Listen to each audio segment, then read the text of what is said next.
Il candidato presidente della regione Renato Schifani al fianco di Musumeci ad una convention politica organizzata dall'assessore Razza. Gli interventi Giuliana Miccichè. Tra le tante convention elettorali in corso in Sicilia ad una settimana esatta dal voto del 25 settembre e in presenza anche dei leader nazionali e di riferimento delle forze politiche in competizione come Conte, Meloni e Salvini, il candidato presidente della regione del centrodestra Renato Schifani è stato appena al fianco del presidente della regione dimissionario Nello Musumeci in occasione della manifestazione a Catania intitolata Il diritto alla salute dei siciliani, organizzata dall'assessore regionale alla salute Ruggero Razza.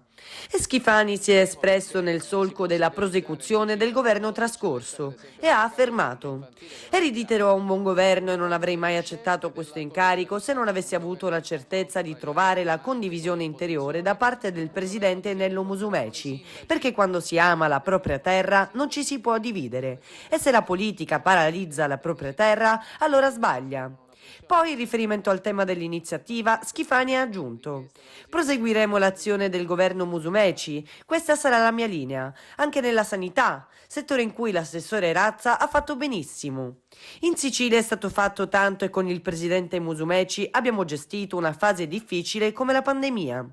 Nel doveroso silenzio istituzionale che mi impone la mia figura di presidente emerito del Senato, sono stato vicino in quella fase difficile, sentendo spesso sia il presidente Musumeci che l'assessore Razza. E poi, rivolgendosi a Razza, Schifani ha prospettato: se sarò eletto, la prima persona che chiamerò sarei tu, Ruggero, per comprendere meglio ed avere un quadro sui temi del Piano Nazionale di Ripresa e Resilienza, una scommessa che non possiamo perdere. Con quei fondi per curare meglio i pazienti non gravi, dobbiamo potenziare la medicina del territorio, che non era abbastanza attrezzata per un'emergenza di questo tipo. Poi ha sottolineato: erogare sanità significa esercitare una funzione pubblica, sia se la esercita il pubblico che il privato convenzionato.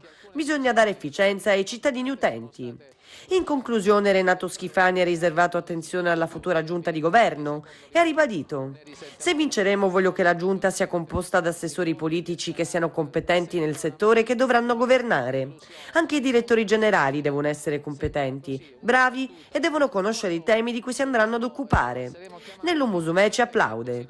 Il passato e il presente del presidente Schifani costituiscono una garanzia per il futuro.